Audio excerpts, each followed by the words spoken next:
Robert, Yo, what's shaking AC? I think you've been warming up your voice. I haven't. No, I actually just have a new microphone that makes me sound so much more mysterious. Well, that is interesting, and I know, yeah, you're revving up for your Control V podcast. So people that are watching this, stay tuned for that. That's coming out Balls soon. to the wall. It's going to have like this unsolved mysteries type of feel. Oh, okay, awesome. Well, what are we ranting about today? Well, I would like to speak to you about this incredible outpouring of sponsorship we now have to take Engine Rants on the road for going from franchisor to franchisor.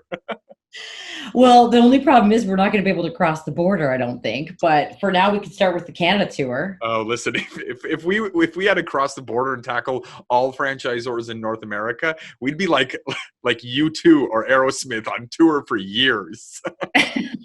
Exactly. Well, that'd be fun.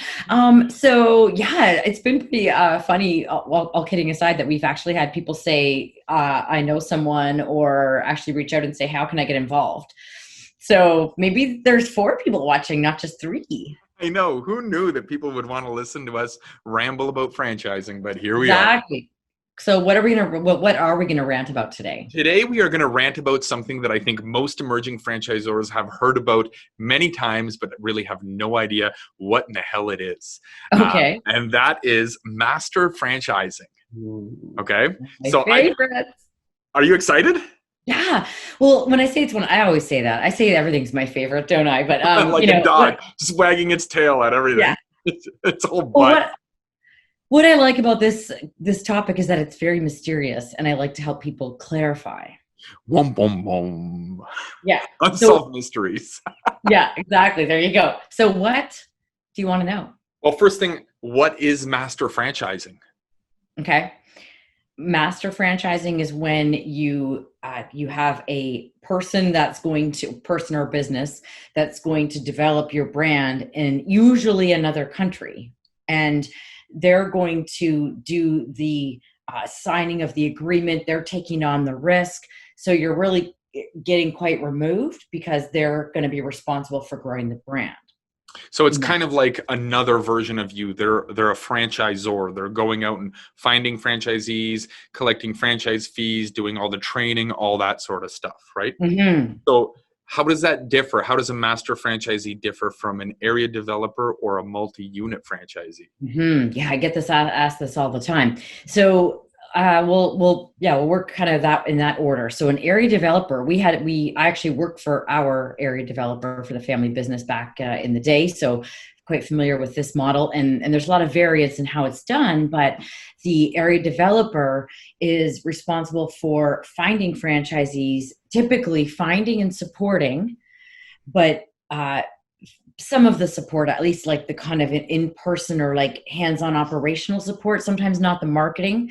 But the franchisor is the one actually signing the deal with these franchisees, and the area developer is usually getting a percentage of the royalties or whatever the deal is. So the difference between a master and an area developer is that with the master, the master franchisee is actually the one signing the agreements. So it's quite removed from the franchisor. With the area developer, the agreement is signed with the franchisor, and so there's a little bit more control than if you're doing a master franchisee. So people typically will use a master franchisee in a different country where they know that they don't really know the culture of the country. They maybe don't know the markets, and where to go. And so they're relying on somebody else to grow the brand. Right. Okay. So I had for the longest time before I got into franchising thought that an area developer was actually a franchisee who just said, I'd like to purchase all of the rights to, West Virginia and just deal with that. They aren't the master franchisee. They still come to the franchisor for training and for assistance and things like that. But they've just taken on all of West Virginia. But it sounds like that's not what they are. They're more of a multi-unit franchisee, or am I getting that totally mixed up? Oh, this is getting good. Well, let me just clarify with the area developer. There are different ways it can be structured, but what's kind of the most typical is where, like with M&M, we had our Western area developer. So he would find franchisees and operationally support them. We actually did the training, like in Western Canada. The franchisor didn't do the training. We did the training in our area.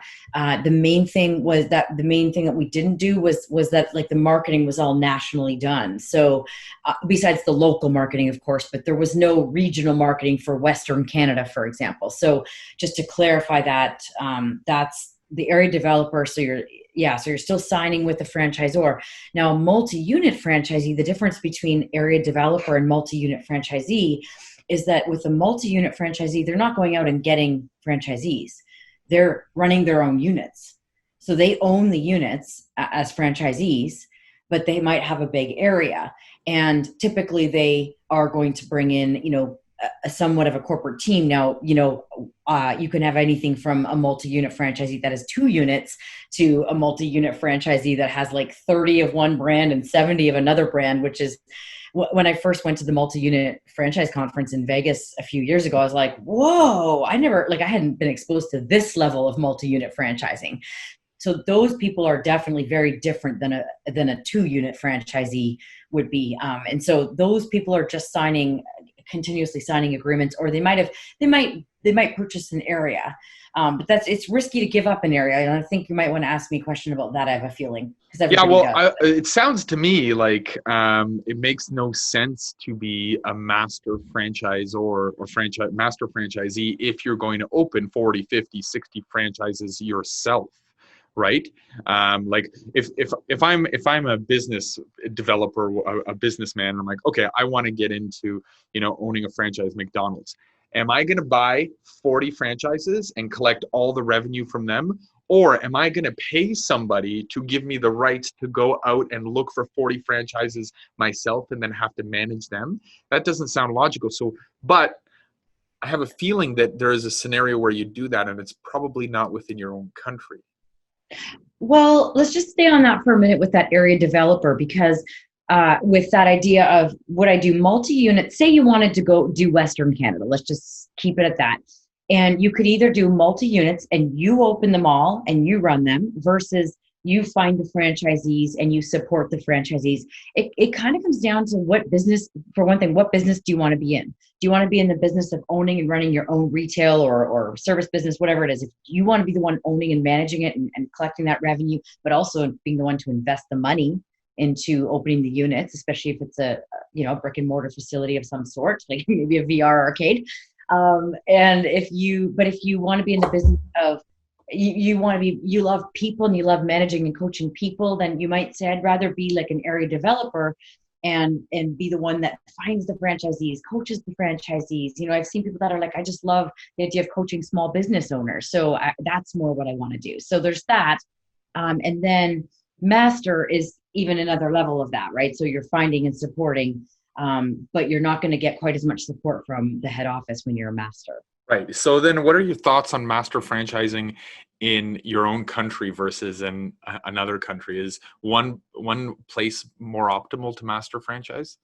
Every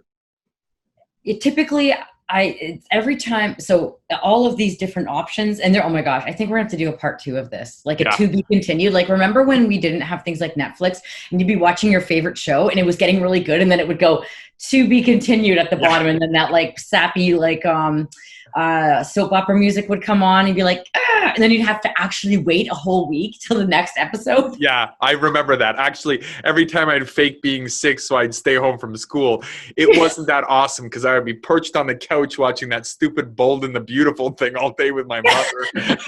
And they were always to be continued. I know. So I think that's telenovelas. What the hell? So we're going to make our audience, we're going to do that to our yeah, we are.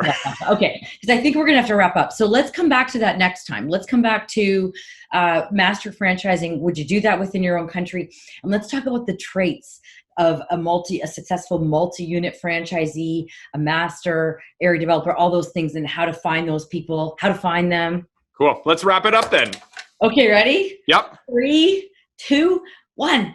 Go be awesome. Awesome.